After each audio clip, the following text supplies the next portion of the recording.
In today's video, I'll show you how to insert a chart in Gamma.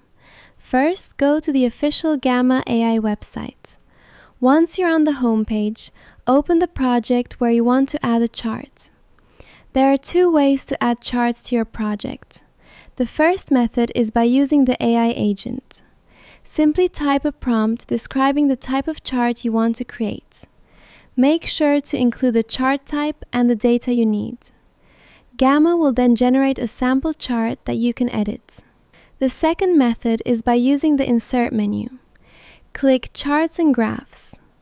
Choose the chart style you want and drag it into your design.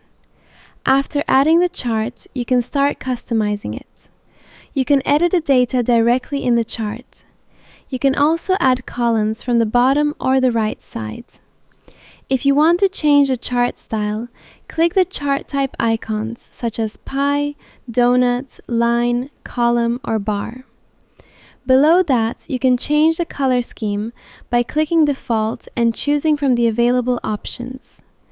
You can turn labels on or off, enable Show Values, and choose whether the axis should always include 0 by toggling the option on or off.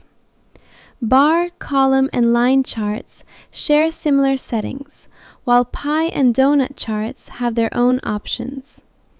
One key difference is the legend position, which you can adjust by clicking the current position and selecting a new one.